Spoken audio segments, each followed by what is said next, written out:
Okay, good evening, everyone. It's so wonderful to see all of you in person. I'm Judy Lobel. I'm the Chief Program Officer of the Jewish Community Center, and we welcome you here today in the Janice Chair Gallery. I want to point out, you have a chance to look around. This actually exhibit, last minute exhibit, was done by our Ageless and Active group. That's a drawing class. It meets at, it's a JCC class, but it meets at Beth Shalom. It's a painting class, and if any of you are interested in taking a painting class, you see the beautiful work. And these were all done during COVID, when they were able to start coming back. The exhibit is up only until Thursday I was just told we have an event here Thursday night, the Mitch Album event, and then at 7:30 the curtains go up. We're going to have curtains come down here. They're taking down this exhibit, and our next exhibit will be up opening middle or end of October. So it's a perfect segue to say that if you don't know what's going on at the J, including all of the cultural arts that's taking place, education, and we have a newsletter. And make sure at the end you can stop and make sure that you sign up for the Arts, Culture, and Education newsletter. It talks about our adult Jewish learning classes, our SAGE classes, book fair, film festival, the gallery, the library, and other things of interest to adults interested in participating in these arts. We do have coming up, our book fair is going to be in November, and quite a bit of it is going to be in person. I know people were saying, how come you don't come back in person for more things? And people are still reluctant to come back, but not a majority are going to be in person, some amazing things. I highly recommend watch for our brochure. It's going to be November 1st through the 13th. And it's going to be spectacular with a pre-show at the DIA, a speaker of the DIA. This is, of course, a program that is co-sponsored by both SAGE and Book Fair. SAGE continues to offer outstanding speakers like this one throughout the year. We are always looking for new people on our committee, and right now our committee is on Zoom. So if you're interested in getting involved, we would welcome you to consider being a member of the SAGE committee. It's a terrific committee, and help to identify who we'd like to bring in as speakers. It's now my pleasure to introduce to you Debbie Levin, who has been on the SAGE committee for a long time, as well as so many other committees that benefit the JCC and the community. So thank you, Debbie.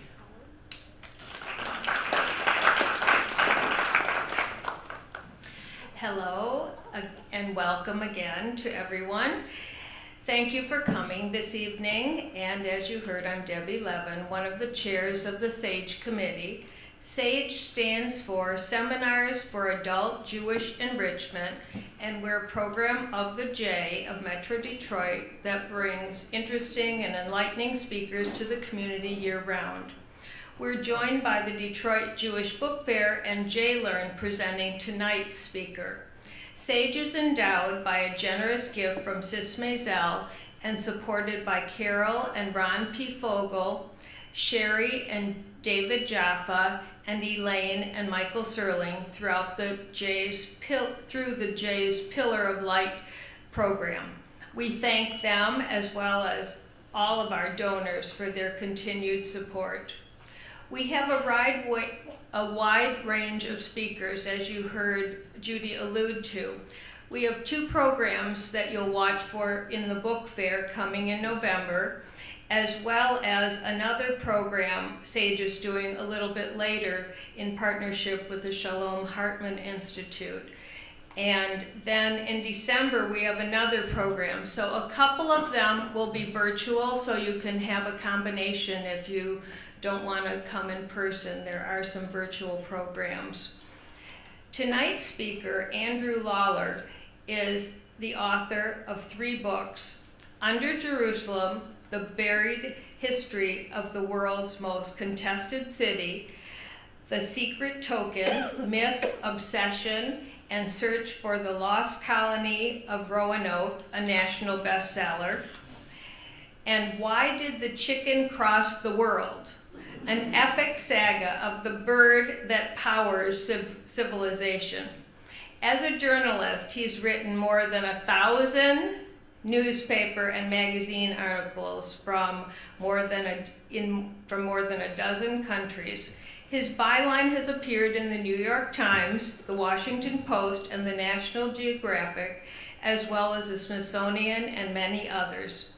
He's a contributing writer for Science and a contributing editor for Archaeology.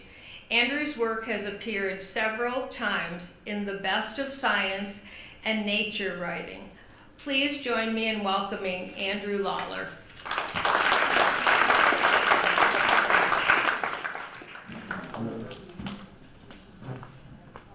Let's try not to disturb those sound spirits there. Good evening. Well, thank you, Debbie, for that lovely introduction. And first, let me just say thank you to the JCC for providing us with this beautiful space. And I assume we'll be able to find a way to turn the lights slightly down so you're not distracted by the art. Because I'll have some beautiful art up on the screen, I promise.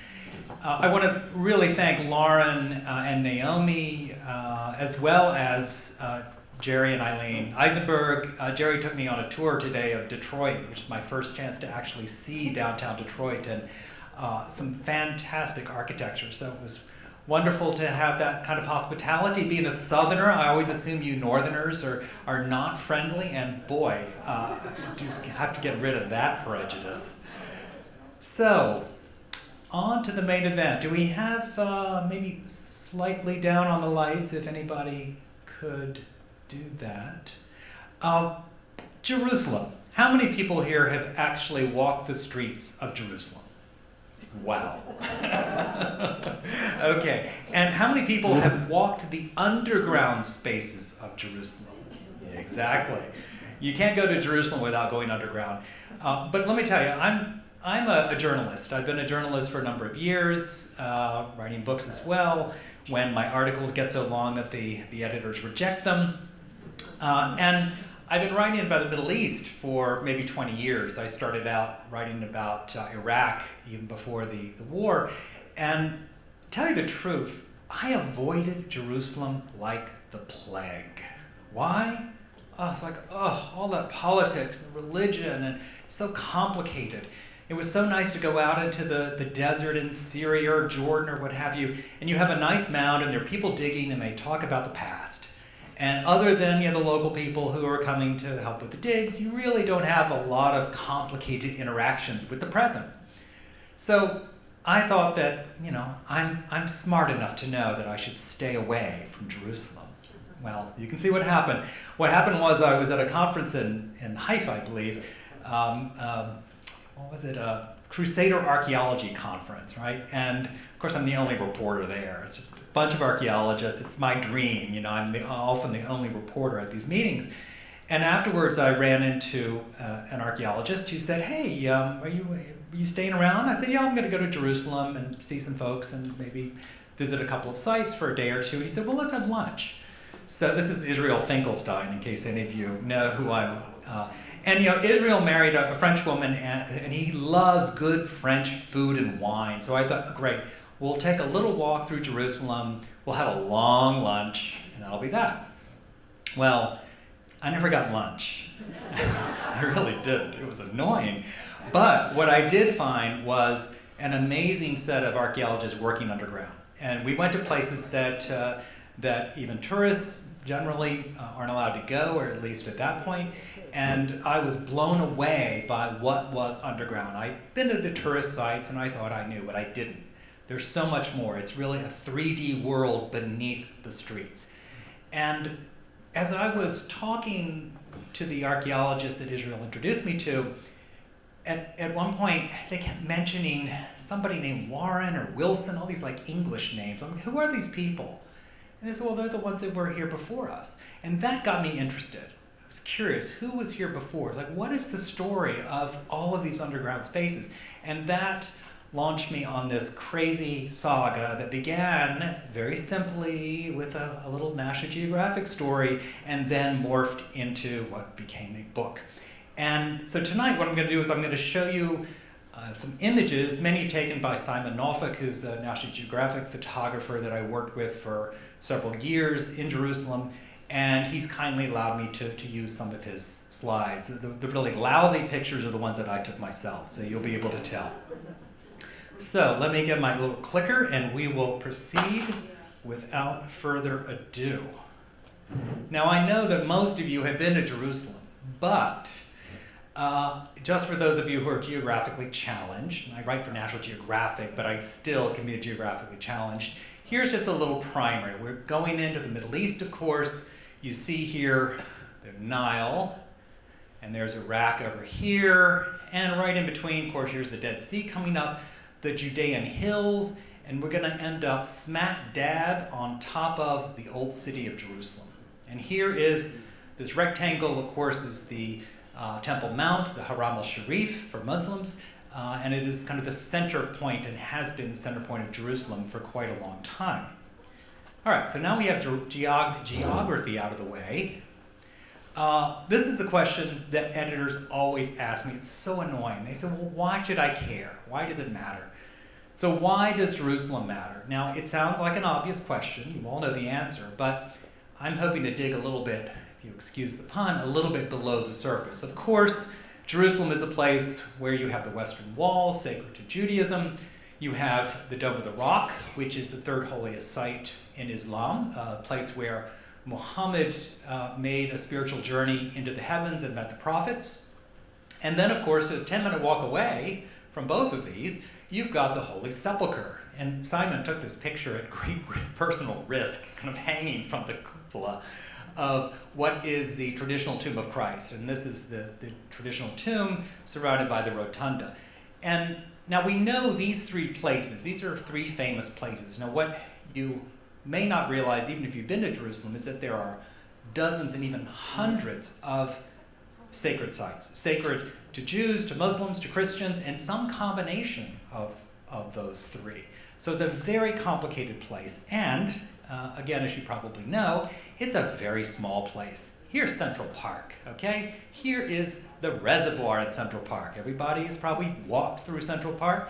You could take the old city of Jerusalem and you could basically dunk it in the reservoir. I mean, this is what we're talking about, a place that is so concentrated in its archaeological and sacred sites that you can't walk a foot without encountering something that somebody considers to be important or sacred. Okay, we talked about geography. Let's talk about geology. In case you fell asleep in geology class, just a very quick review, because why this is important is because Jerusalem is unlike other cities in the Middle East. Most cities, and I've written about Alexandria and Aleppo, but what's different about Jerusalem is that it's built on limestone. And limestone forms natural caves and fissures. If you have water, which you always do with limestone, then it creates a whole kind of underground world. And in Jerusalem, this has taken many forms. This actually is the largest underground space in Jerusalem, Zedekiah's Cave or Solomon's Quarries. This is, and it's fascinating, we actually got together a whole bunch of Masons because the Masonic believers believe that this is a really important cave, since the stones for the first temple built by Solomon came from this place. That's their tradition. So the Masons do secret rituals, and then you have rock concerts too. I mean, this is Jerusalem. It's just kind of bizarre. But this is a space that was completely human-made. You know, these stones were hewn out from underneath the city, and then the city was built on top. So it gives you a sense of the kind of the weirdness and complexity, and the 3D nature is what I want to get across. And the other piece is the lack of timber. If you've been there, you know it's hot and dry, except if you're there in the winter, which I was, and it's interminably cold and rainy, but there's not much wood. And if you don't have wood, you use stone to build. You use arches. Arches are incredibly long-lasting. They're durable. They predate the Romans, by the way. And as a result, Jerusalem is arch upon arch upon arch. And these arches might have started out as somebody's room, which then became somebody's basement, which then became somebody's cistern for water, and then it became somebody's sewage pit, and everything in between. So you also have, and you can't quite see it here, but it's a very hilly place, very rugged, lots of ups and downs if you walk through the old city. Now, do I need to, it's self-explanatory, right? So when I lived in Jerusalem, anything you do is political. People be like, where are you staying? So I decided to stay in a place that was convenient but not too charged. So I stayed in the Christian quarter, which is kind of between the Muslim and the Jewish quarters. And it was a wonderful experience to be in an apartment there with this lovely family. They were very welcoming, and I had to go to the grocery store. So I went to the grocery store down the street, and after about the 10th time I had bought my morning bread, the owner said, who are you? You're not a tourist. What are you up to? Everybody's suspicious in Jerusalem, as you know. And so I told him, and he laughed. He walked over to the potato chip aisle, he lifted up a hatch, and he vanished down the hatch. So I put my groceries down, and I followed. And I turned my iPhone light on, and the space was so big, it makes it look like a closet. My iPhone light could not reach the other end. It was a vast Crusader, what was it? It was a hall. We don't really know what it was used for. And it was built probably sometime in the 12th, 13th centuries. And it had been abandoned and then filled up with debris and sewage and and had been lost for hundreds of years. And as far as this guy, actually was his father at the time, as far as his father knew, it was a basement that was about 5 feet deep. He stored things there. And then quietly, the neighbor was the Holy Sepulchre, the traditional tomb of Christ. The Coptic monks, in particular, began to dig underneath his shop. And all I'll say is there was this wild drunken brawl and then a 20-year court case to determine who owned this place. Jewish judges and lawyers and Muslim shop owners and Egyptian Coptic Christian monks all wrapped up in this very, very complicated saga. And that was just the story I got walking to my local grocery store. And anyway, there's a chapter on this was really fun to do because it involves Arafat and Netanyahu and you name it. Everybody was involved in this incredibly complicated saga that tells you a lot about who's in control and who wants to control what's under Jerusalem. Okay, take a breath. Everybody take a breath. We're going to do a very quick one slide tour of Jerusalem's history. So think of it as 3 pieces. You have 2,000 years in the beginning, and that was a period during what we call the Bronze Age, when the cities were first built in Mesopotamia and Egypt, and Jerusalem at that time was kind of a smallish town, and lots of people lived there. Egyptians came through, it was part of the Egyptian Empire. Then you had, of course, Canaanites, and it was, for 2,000 years, had a very complicated, long story. And in particular, what made Jerusalem important was there was a spring. I showed you that picture earlier, and at the time the spring came out of the side of a hill south of the Temple Mount, and large structures were built to protect it because the water was everything. Now, that's the first piece. Then sometime after about 1000 BC, new people arrived, the Israelites. And this is what I would call the biblical millennium. And you probably are all extremely familiar with the periods in this biblical millennium. Of course, aside from Judeans, you've also had Assyrians and Babylonians and Greeks and Romans, and virtually everybody who walked through the Middle East somehow ended up walking through Jerusalem either as a visitor or as somebody who was invading or somebody who just wanted to trade fish from Egypt. So this came to an end, of course, in 70 CE when the Romans, after dealing with a Jewish civil war that had gone on for a while, said enough is enough, and they destroyed the city. As a result, as you probably are aware, the city in whose streets you walked when you visited are not that of the ancient Judean capital. In fact, it is a Roman city built in the 2nd and 3rd century CE. So it was a plan that actually is very similar to Western cities in the Roman Empire. So the Romans imposed a new grid on Jerusalem, and that is basically the kind of city that you see today. Now, what is interesting is this third period after 70 CE, after the reconstruction of Jerusalem. And many people kind of ignore it and don't pay much attention, but it's really quite fascinating because after the Romans, you have these Romanized Christians, Byzantines we call them, who took Jerusalem when it was a pretty smallish town, not terribly important in the Roman Empire, and they made it flourish. And it was actually there were more people living there and it was wealthier at that period than even during the time of Herod. This is a new finding from the past few years.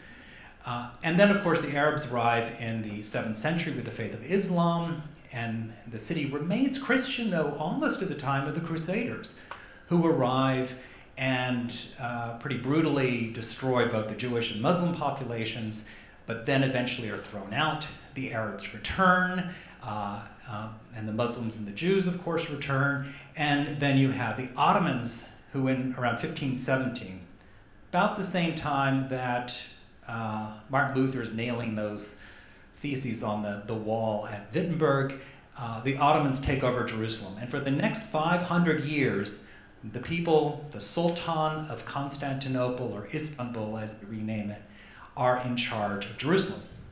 And then you get to World War I. But we'll stop there, and you have it, Jerusalem's history in one slide. Wasn't too hard, right? Okay, now the main event. This is what I became interested in, but it was important to have a little of that background in case you had forgotten about Jerusalem's history. Now, in the 1860s, something happened that changed the way we think about Jerusalem, and of course forever changed the politics of not just the region, but the world. And that is, European empires decided that they wanted a piece of the Middle East. In fact, they wanted a piece of the Ottoman Empire, and a great way in was Jerusalem. Why? Well, it was a holy city for Christians, and so Western Christians could use Jerusalem as kind of an entry point to be able to spy on the Ottoman Empire and, of course, in their minds, to eventually control it. And this man, de Gaulle, he's such a rogue. He was a friend of Emperor Napoleon III, and he managed to get the permission of the Sultan to dig in Jerusalem. This became the first legal archaeological dig in Jerusalem. And it's very important because he dug at the Tomb of the Kings, which you can see today. You can make an appointment to see it. It's owned by the French, which is a matter of some controversy that I go into in my book.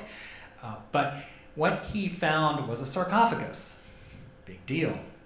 Sarcophagi are, a dime a dozen in Jerusalem, but this one had the remains of a woman dressed regally. And de Gaulle declared her to be the wife of Hezekiah, to be an ancient Judean queen.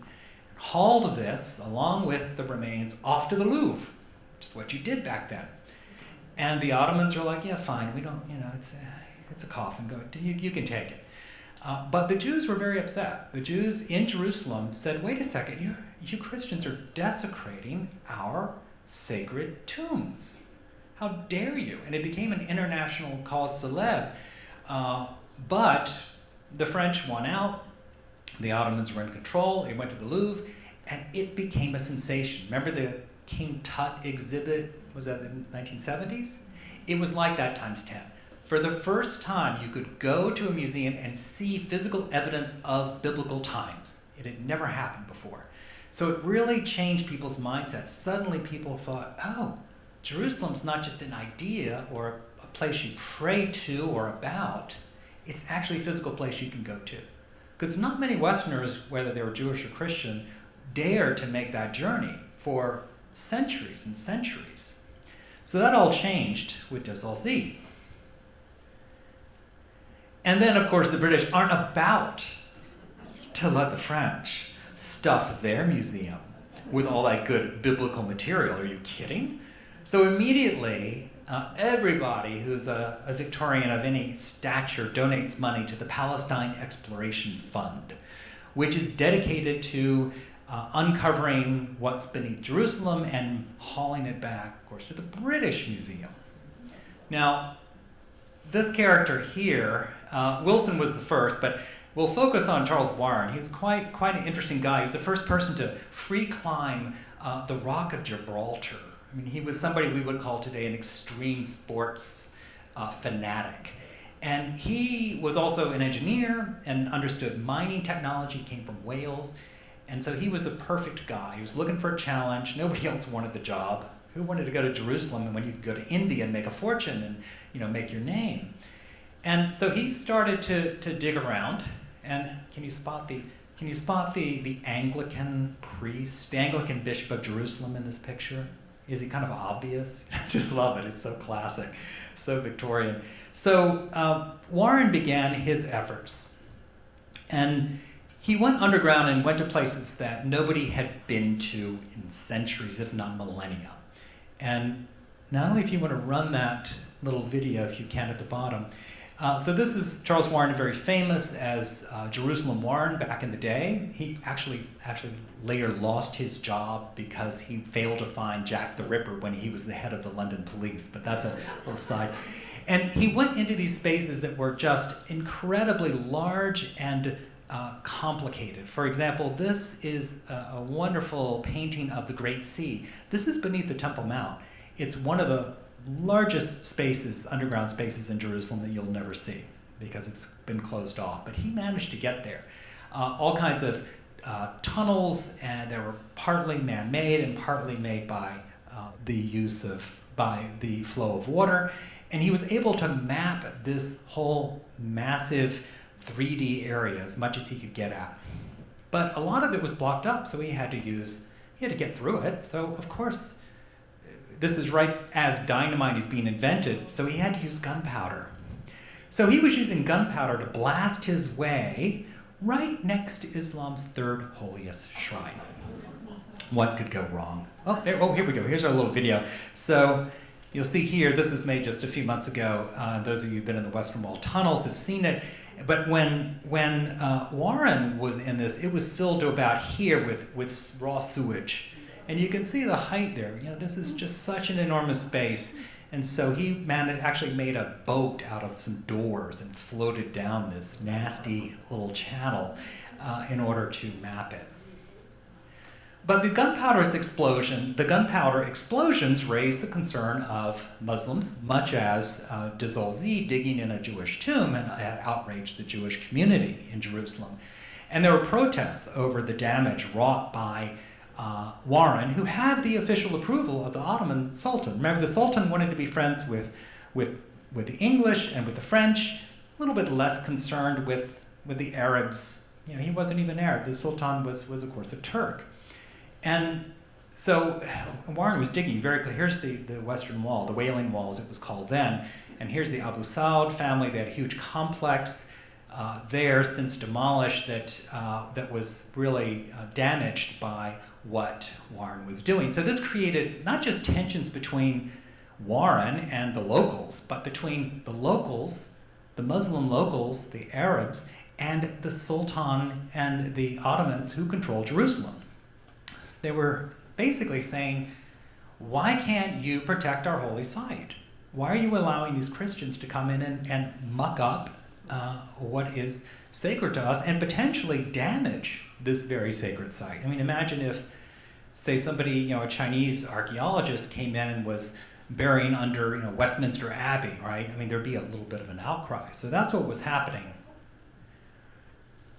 But then by the 1880s, the focus began to shift because Western tourists showed up, mainly Christian, mainly American, mainly Protestants from the American Midwest, from this area.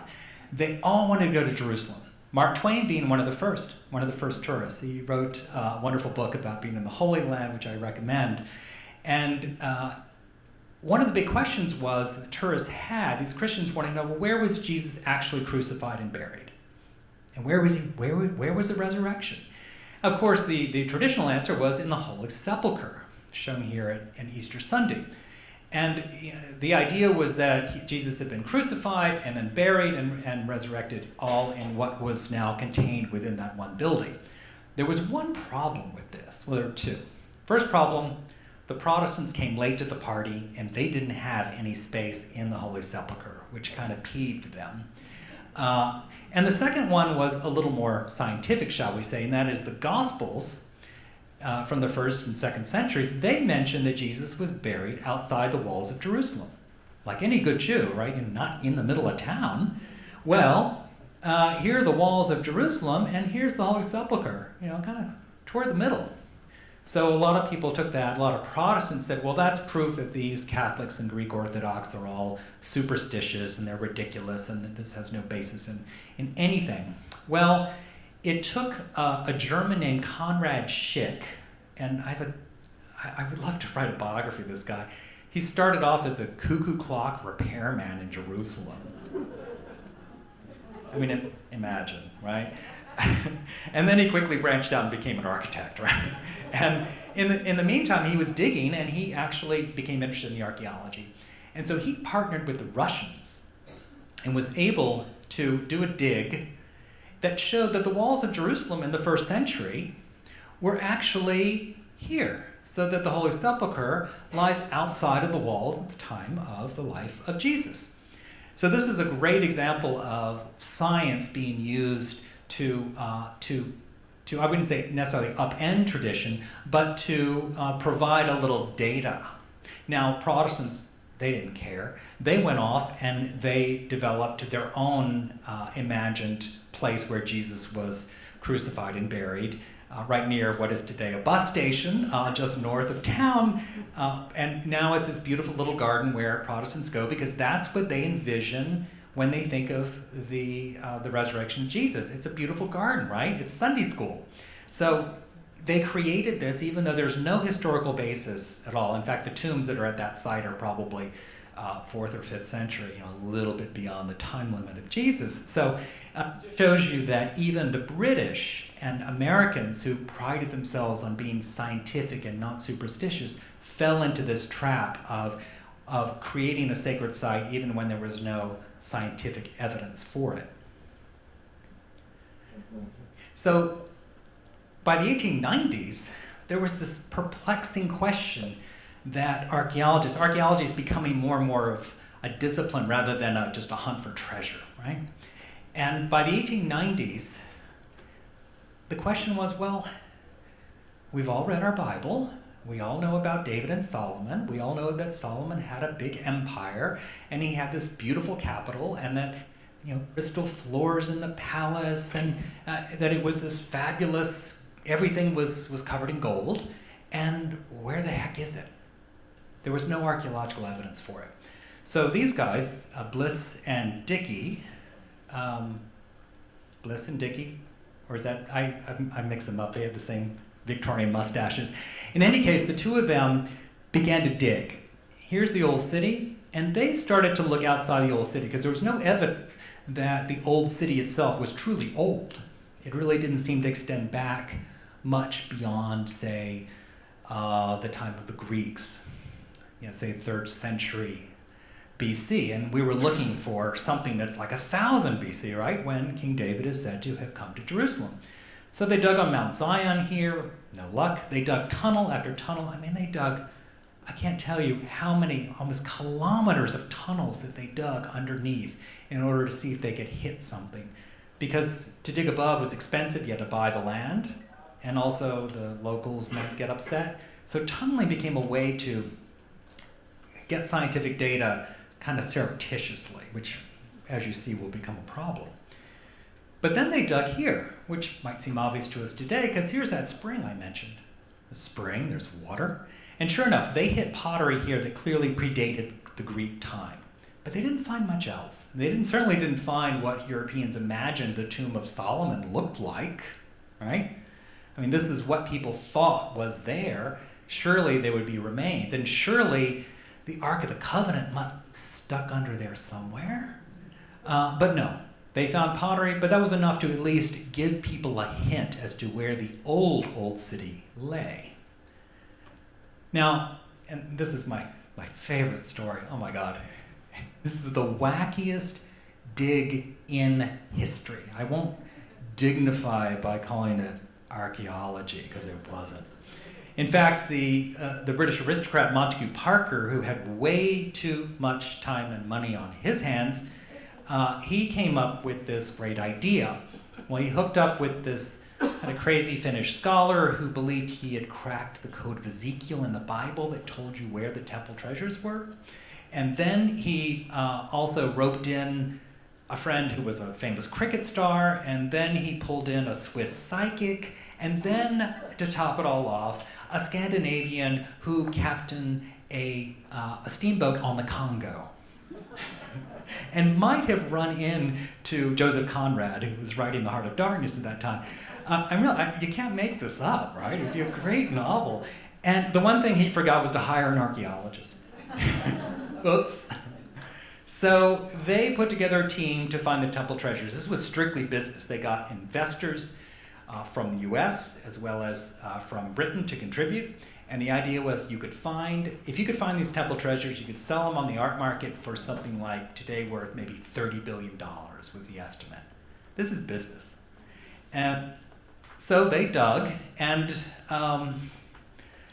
let's just say they caused a mess, and you got to read the chapter, because this is really, really important what happened. A lot of times when historians have discussed this, they've treated it like comic opera, a little bit like I've done.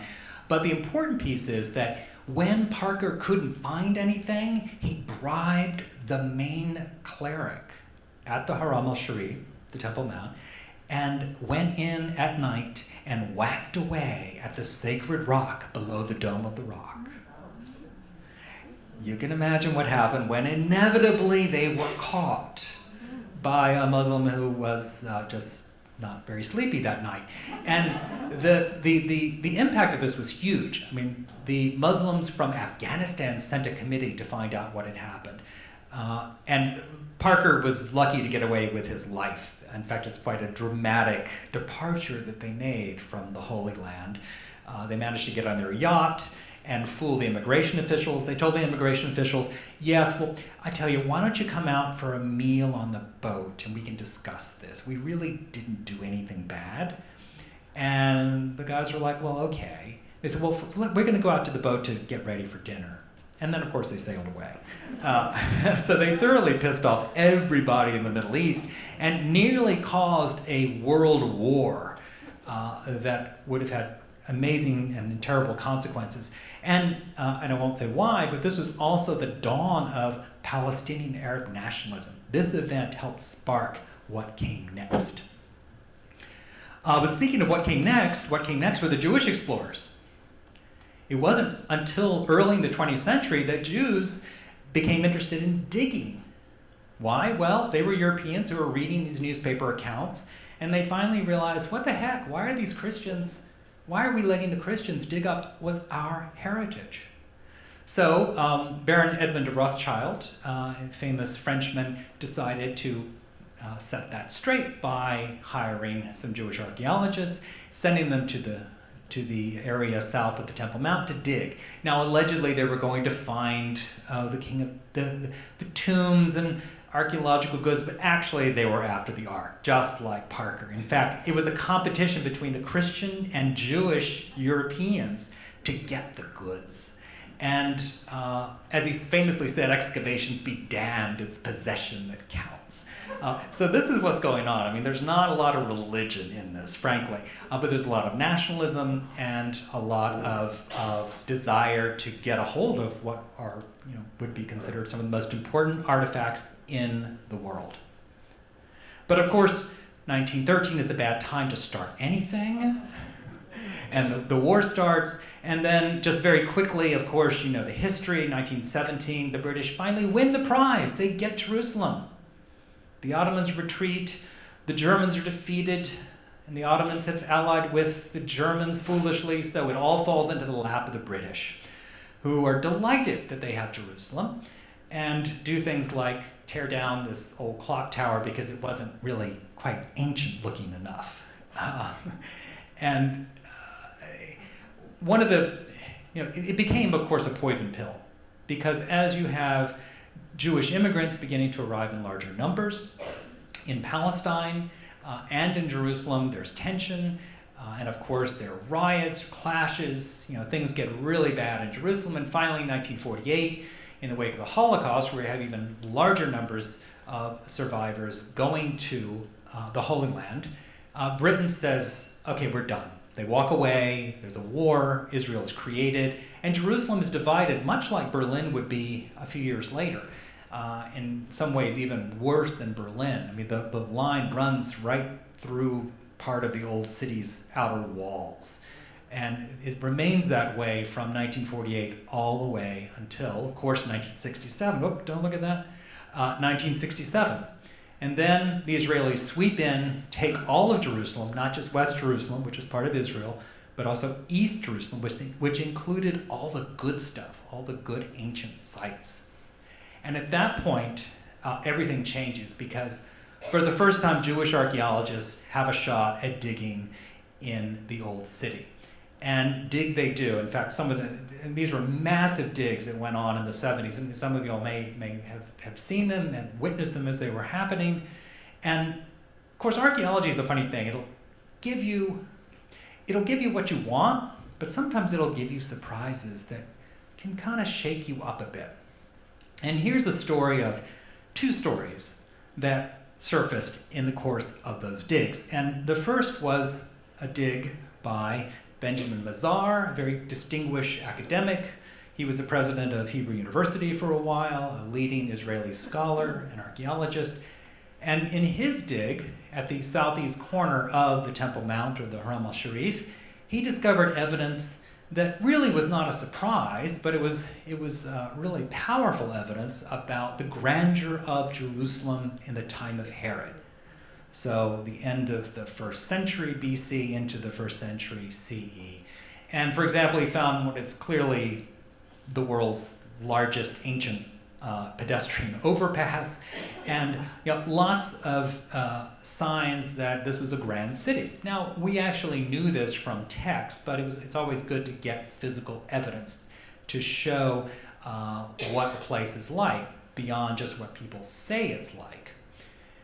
Now, the other thing that happened about the same time was that Mazar's assistant, a young archaeologist named Meir Ben Dov, who I spent a good deal of time with in Jerusalem, he's still alive and kicking and very feisty. I think he sued almost every major Israeli archaeologist for something. So he's kind of a wild guy, but when he was young, he was digging in the south end of the Temple Mount. Of course, here's Dome of the Rock, here's Al-Aqsa Mosque, and here's the platform. And he was digging to the south, what is now the Davidson Center, Davidson Park. And he uncovered the remains of these massive structures. I mean, some of the biggest structures that have ever been found in Jerusalem. And what the heck are these? And after consulting with pottery experts and looking at the data, it was clear. These were early Muslim palaces. 7th century, maybe 8th century. This was astounding. Why? Well, because most Western scholars had long assumed that Muslims, yes, they had some religious connection. They had built these buildings on the Temple Mount, but really, Jerusalem wasn't important to them. Damascus was their capital, then Baghdad. So really, Muslims don't have a really close and long connection to Jerusalem. But these buildings showed something quite different. They showed clearly that the early Muslim rulers, the Umayyad dynasty, had invested huge amounts of time and effort and money in glorifying and beautifying Jerusalem here, but also in setting up an administrative structure of some sort. We know very little. There's very little text about any of this. So this really blew people away. And in fact, that's what almost happened because Ben Dov, that afternoon, went to one of his colleagues, a distinguished elder archaeologist, and if you want to know the names, they're in my book, and he said, so, I found these amazing Muslim palaces. And the archaeologist said, you got a bulldozer? Ben Dov said, yeah, why? He said, bulldoze them. We don't want people to know this. This is terrible. Of course, Ben Dov, being a good archaeologist, did no such thing. He went to the local radio station immediately and broadcast news of the discovery so that nobody could conduct any monkey business. And so there's an example. Where else in the world would the remains of a 1,200-year-old palace, who would care? Except for a few specialists. But it's Jerusalem, so everybody cared. And this became actually a feather in the cap of Israeli archaeology because it showed that Israelis were not just focused, Jewish Israelis weren't just focused on glorifying the Jewish past, but they were also interested in at least recording the Muslim past. And back there, if you want to, you can run that little video if you want. There you go. Most of you have been to the Western Wall tunnels. Of course, here's a little video of it. But what you may not know is it was a secret project by rabbis, run by rabbis, with no archaeological supervision to really speak of. Ben Dov was supposed to be there, but he was busy elsewhere. And as a result, huge amounts of scientific data were completely lost because the rabbis could have cared less about science. They wanted to build a prayer space underneath, along the foundations of the Western Wall, which is about as long as the Empire State is high. Gives you a sense of the scale. So here's the Western Wall, of course, and then here's the tunnel that runs through all kinds of periods. Every period of Jerusalem, basically, for 2,000 years, not just the Herodian period. And this was a very controversial project because, of course, you can't keep a secret in Jerusalem. Are you kidding? So everybody knew. And then when they wanted to open a door at the end, it took them 20 years to build this, in 1996, there was trouble.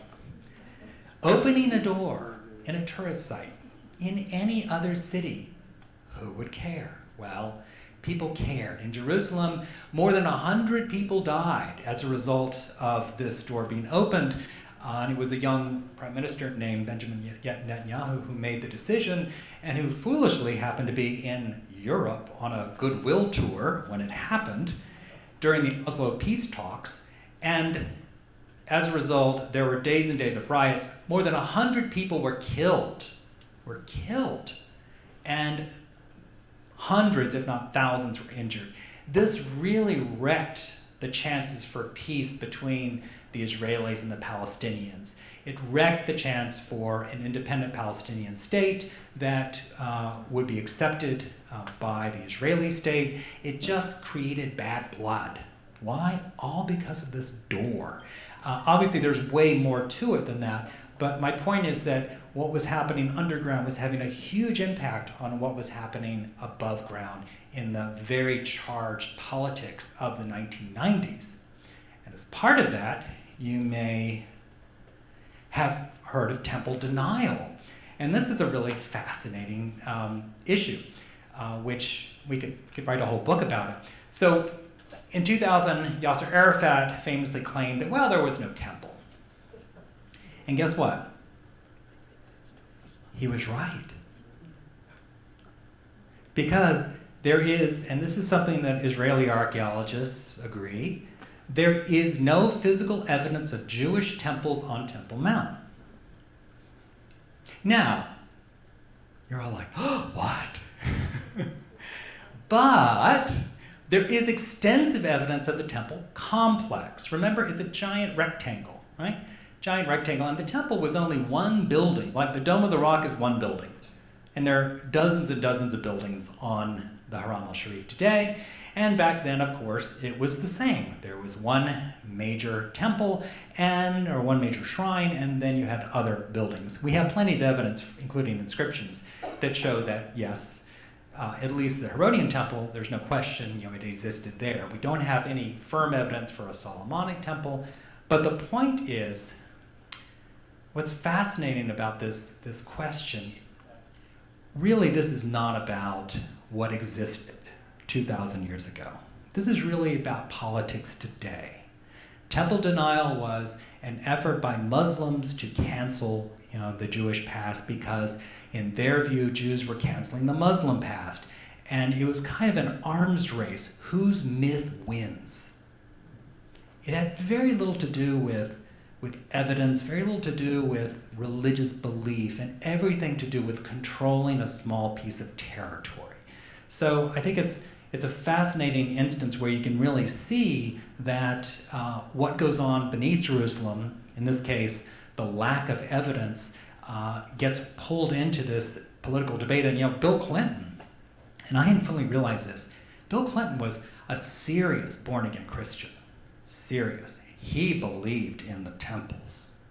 And he never forgave Arafat for denying their existence. And this had nothing to do with politics. It had everything to do with Bill Clinton's upbringing and his inability to debate the fine points of archaeology, right? I mean, what politician has time to parse this, subtle difference? And as a result, the emotions that were involved got unleashed, and this had a huge impact on the Oslo Accords falling apart, as well as what happened with the Western Wall tunnels.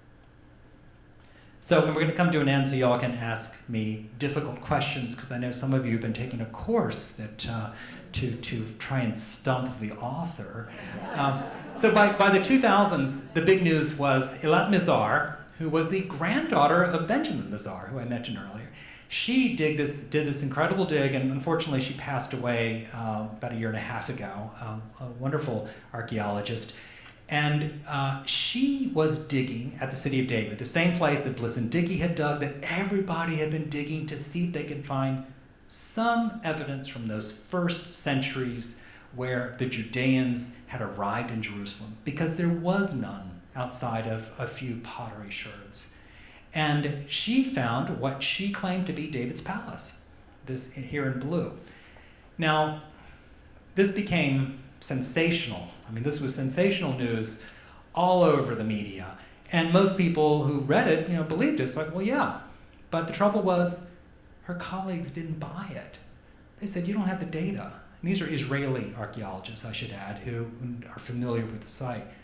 They said, the dating is not precise. Maybe it's from that period. More likely it's earlier. Others argued, no, it's later. The point is that there was so little solid data that journalists like me were excited to write the story, and editors in particular were excited to run a story like this. So the subtlety kind of got lost, because this is an important scientific debate that entered the political realm of necessity. That's what happens with Jerusalem.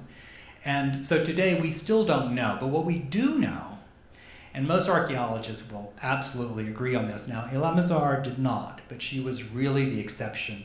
Most archaeologists believe that Jerusalem, during the time of David and Solomon, was at most a pretty minor hill town run by tribal chiefs. And this could be shocking to people who are raised with a biblical text which talks about crystal floors and palaces. But the truth is that we know the Bible was written, or I should say, science tells us, and textual analysis tells us that the Bible was written much, much later. People looking back on a golden age, much as we look back on, the 60s, we were so groovy then, right? And it's a little bit similar to that, except you're talking about centuries, not just decades. So this is one of the issues that is hard for people to talk about, because our upbringing and beliefs are so tied up in understanding these stories as being true, when in fact the archaeology often says otherwise. I do think that there's a way that these things can mesh, but that's another topic. And lastly, one of the great surprises of the recent decades has been this immense step street that led from the Pool of Siloam all the way up to the Temple Mount. Part, people assumed, of Herod's great renovation of the temple. So here was like the Via Sacra, the great path in Rome that goes up to Capitoline Hill from the Forum. This was Jerusalem's version. We knew there was something maybe like this, but recently archaeologists actually have exposed it, building what is the largest, most expensive, and most controversial archaeological dig on Earth.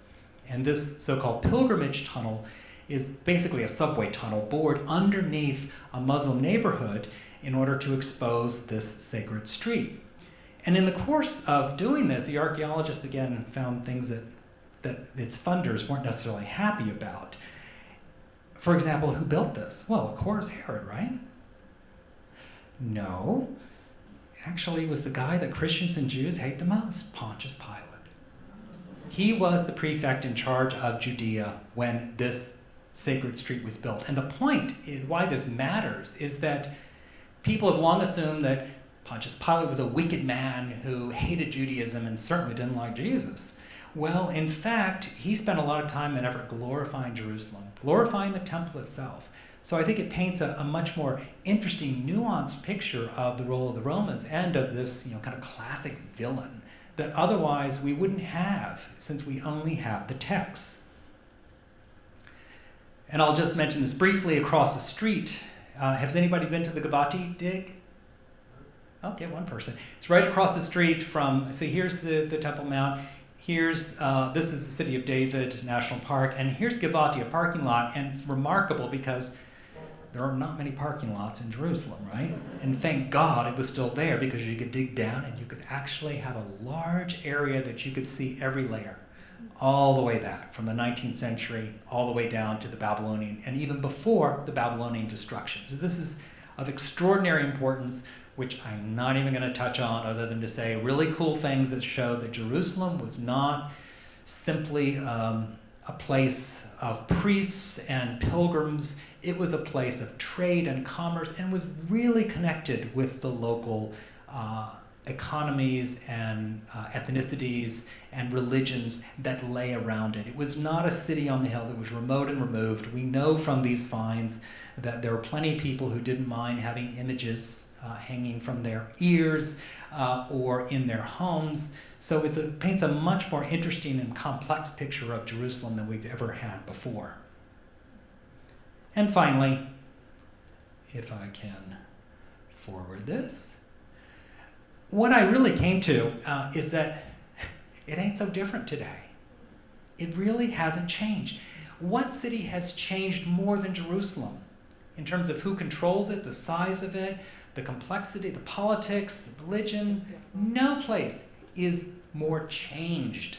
And yet you still have people with power authorizing digs. Used to be the Ottomans, now it's the Israeli Antiquities Authority. And the people who actually do the digs in Jerusalem are all Jews. Arabs are not allowed to do digs. Palestinians are not allowed to dig in Jerusalem. And got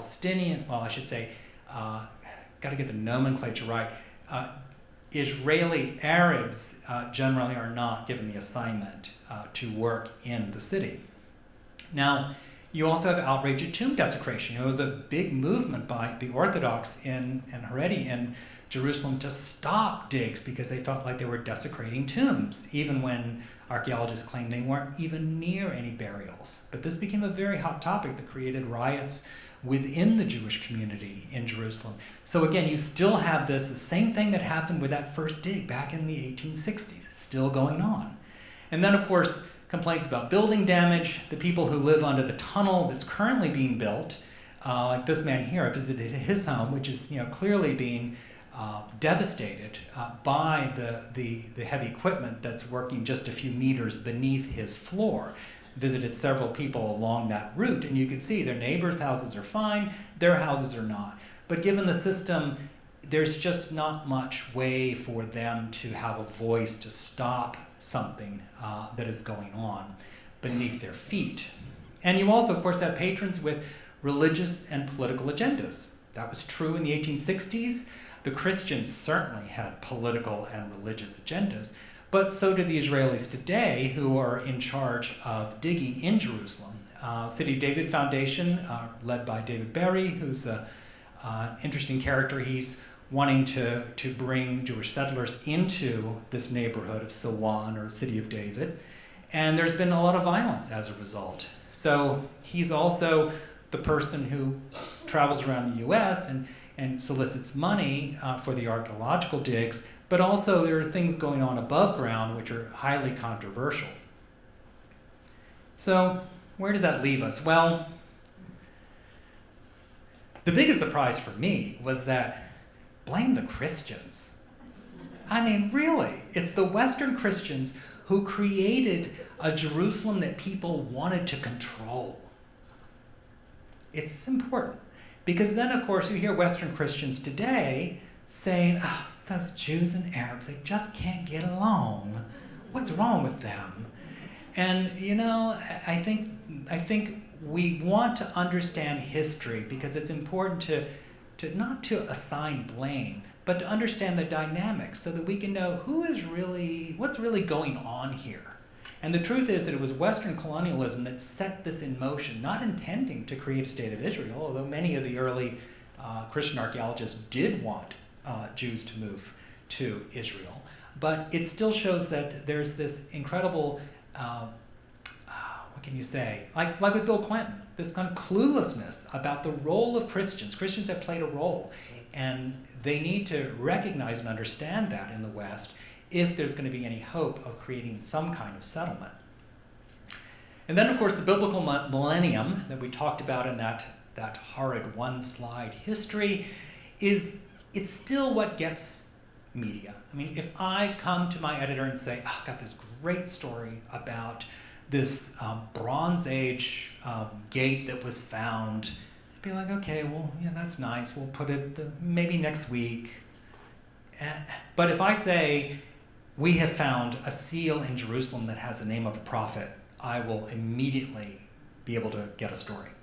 So that's where we are. And the result is, of course, you have more data about the biblical millennium, and then more media, which then draws people like you who might want to fund these digs. So you see, it's this kind of cycle which is hard to get out of because we are attached emotionally to that period. There's nothing wrong with that. I don't mean to imply there's anything wrong. But I think if we want that wider picture of the city's history, we don't want to ignore these other 4 millennium that tend not to get much attention, because we can understand the biblical millennium better by knowing what happened before and after. And okay, you can really rake me over the coals on this. Oh, by the way, anywhere in the Middle East you find an ancient toilet, it's like, Smithsonian is not going to commission that story. But boom, it's in Jerusalem, all over the front pages just a few months ago. So finally, we get to discussion then. I do have this perhaps naive American belief that, yes, we have these fixed narratives. There's the Jewish narrative, the Christian narrative, and the Muslim narrative. And let me tell you, of course, there's plenty of narratives within those 3 groups, as you well know. But I think it would be nice to consider an alternative, not as a way to avoid or to negate religious belief or political beliefs, but rather a way to simply see things a little differently, just to be able to shift our views slightly so that, kind of like Aikido, you just step aside and these little bits of information like, wow, I didn't know the Byzantines had a bigger Jerusalem than Herod, or Pontius Pilate wasn't such a wicked guy. I mean, these are things that then, I think, stir our imaginations and allow us to see the other events and peoples that have been part of Jerusalem's past, and step away from these hardwired narratives, which, if they're religious beliefs, totally fine. But once we stray into that area of, well, we were here longer than you don't deserve to be, then we're into politics. And I think science can break that up. At least that's my naive hope. And I hope that maybe you might agree with me, and if you don't, let's talk about it. So thank you, and I want to thank National Geographic and Simon Norfolk, my producer Samuel Sharif, the Israeli Antiquities Authority. They were awesome. They allowed me to go everywhere and ask millions of questions for several years. I'm indebted to them. And so follow me on Facebook. I got a book to sign, and I would love to take your questions. So thank you again.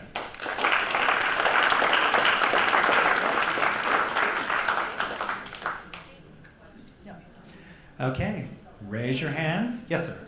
Is that spring still springing? Yes, yes. I will repeat the questions. The question is that spring still springing? And the spring that's known to Jews as the Gihon spring is in fact springing. It's an unusual spring because it pulsates. It's a pulsating spring. It has a tide that it's due to the pressure and like a passage behind it that fills up and then it pulses out. So it has this kind of unusual, and I wonder if that had any bearing on people's view of Jerusalem as sacred, and that's just a speculation on my part. So the spring is still there. You don't want to drink from it. It's really polluted because it runs underneath the old city and it's got sewage in it. So when you're there, do not drink the water. Yes, sir. It's clear that the Israelis and Jews are continuing to do all this archaeological digs. But you didn't mention, and I think maybe because they don't do it, are there digs by Christians, by Muslims, by non-sectarians? I never hear about it. You didn't mention it either. Yeah, good question. So the question is, I talked a lot about Israeli digs, Israeli Jewish digs, but what about the Christian digs, the Palestinian digs, etc.? And the answer is, there are no other legal digs, but those digs that are authorized by the Israeli Antiquities Authority. It is illegal, and it should be illegal, for anybody to put a spade in the soil. You have to have a scientific organization that says, yes, you can dig, or no, you can't. Yes, you have credentials, no, you don't. And sometimes the Israeli Antiquities Authority has slipped. There have been a couple times when they allowed some folks from Tennessee who believed, you can read that chapter, and who managed to do some digging. But for the most part, no. And as I mentioned, it is illegal, particularly for Palestinians to dig, because it's against the law. And the one thing I should say is that, and this is something that I didn't realize, most of the digs taking place in Jerusalem are not done by archaeologists, and they're not done with the approval of the Israeli Antiquities Authority. The vast majority of digs are illegal digs by people who live in the old city and they need a new basement, they want to add a room, they want to put a window in, and this is true in both the Jewish and the Muslim quarters. And I visited, in fact, in my book I have kind of compare these two, a cafe in the Muslim quarter and a home in the Jewish quarter that have completely broken the law. And this is a real problem because particularly if you're a Muslim or a Christian living in the old city, it's almost impossible to get a dig permit to renovate your home. It's just made very, very difficult. There's politics behind that are beyond my scope. So as a result, people do it illegally. And if you walk down the streets of Jerusalem on a Saturday morning, you will see white bags filled with dirt. Why?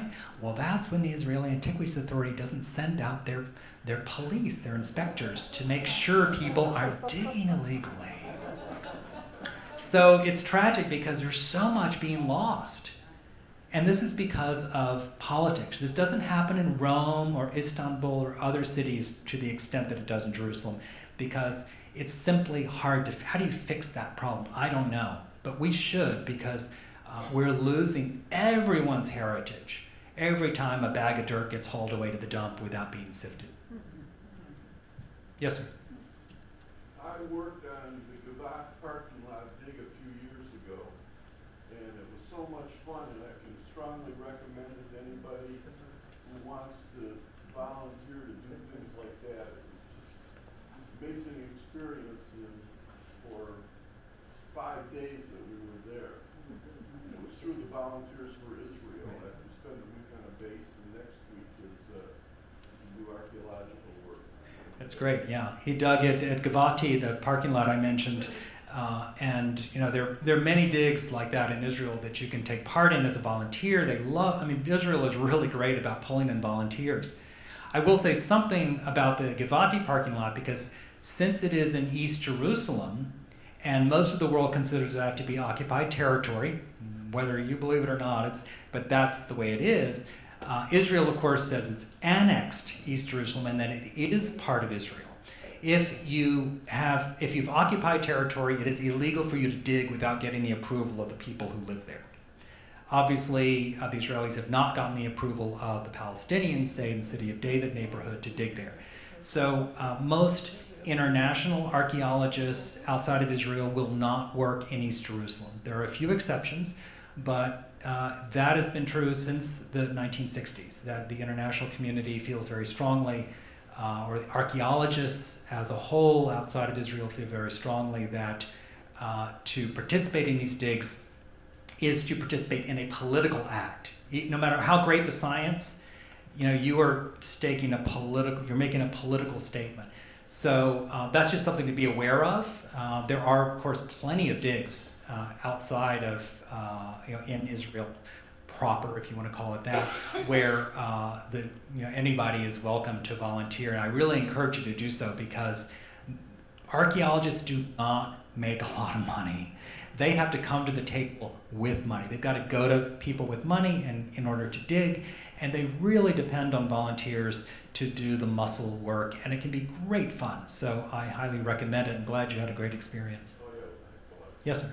You said that there's no evidence that the temple was on the mount, but the Muslims won't allow any archaeology under the Al-Aqsa Mosque, and if they did, there would probably be proof there. They did dig out without any archaeology because they were expanding a prayer hall, and you mentioned sifting.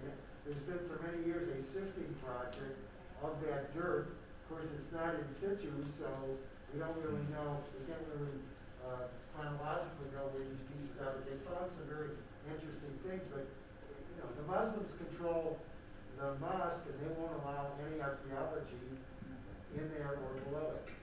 Right, so the question is about the Muslims not allowing archaeology on the Haram al-Sharif, the Temple Mount. Therefore, of course, well, how can you know? And that they're doing potentially illegal digging there, which is leaving behind a mess because we're not able to analyze the data. Well, let me address that.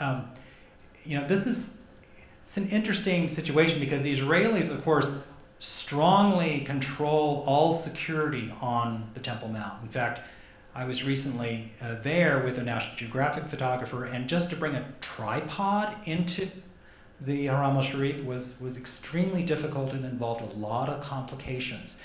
So the Israelis keep a very sharp eye on anything going in, and they are very, very assertive about stopping anything that they perceive to be changing, even when it comes to small repairs. So there is that is the way it has been for particularly for the past 20 years. You're referring to the dig that took place in the 1999, I believe, 1999, in the southeast corner of what is now the Marwani Mosque, what had been Solomon Stables. And that's a long story. I do go into it in my book in detail because it's a story that got a lot of attention, but when I went and looked at what happened, it was very clear that the Israeli government was part and parcel of that taking place for political reasons, and they didn't inform their own archaeologists who freaked out. And both the Muslim and Israeli and Jewish archaeologists tried mightily to stop what was a terrible and terribly misguided effort. But in the end, there was a lot of dirt, and as you say, it was out of context. We don't really know where it came from in the first place. It was fill. So this is one of those myths that gets created that once you go into and you look at what really happened day by day, which I did in talking to participants on both sides, on all sides, I realized it was a much more complicated story that had more to do with the politics of the collapsing peace talks than it did with what the Temple Mount looked like 2 millennia ago. Couple more? Yes, ma'am.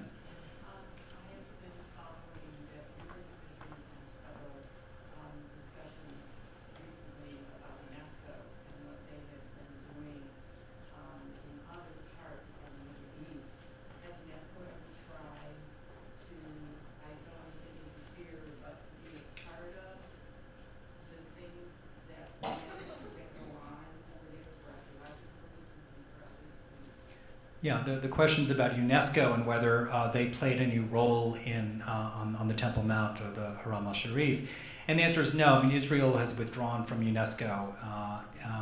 There's a lot of hot politics around that relationship. And really the sad thing that I've seen with the Temple Mount is that it's a place where thousands of tourists are moving through every day, and not to mention hundreds of thousands of worshipers. It needs maintenance. It needs really to be updated and upgraded and maintained, and it's very hard to do that now. The politics between the Muslim clerics who are nominally in charge of the religious practice there and the Israeli police is very dysfunctional, and it's terrible to see. No matter what your politics, there should be a way that people can agree to keep this important historic site safe and to maintain it. But unfortunately, it's falling apart, and I think there's a lot of blame to go around on all sides to explain that. If an international organization could intervene, that would be great, but I just don't see it happening in the near future. Another question? Yes, sir. Simple question. If you're curious, or if you're willing to give an estimate, over the various years, they have built on top of Jerusalem buildings. You want to care to give a guess about how much elevation has it increased since it was first built?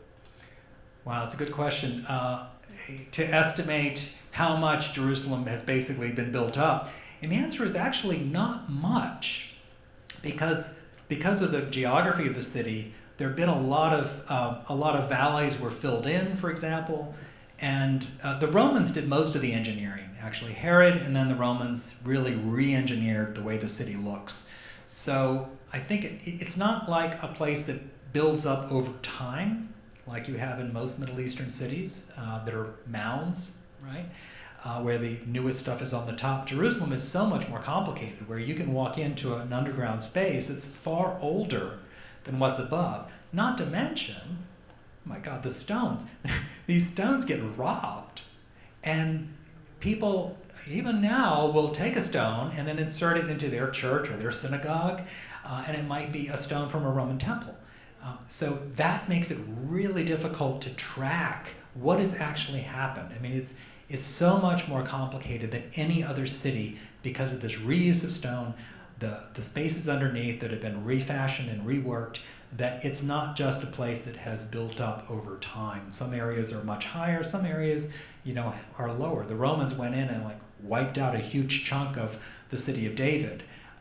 They probably did the same thing to the Temple Mount. So the odds are, a lot of archaeologists believe that there is nothing left of even the temple foundations, because the Romans came in and they built their own temple. So they really leveled it, and the rock sticking up, the dome of the rock, is not mentioned really until the early centuries CE.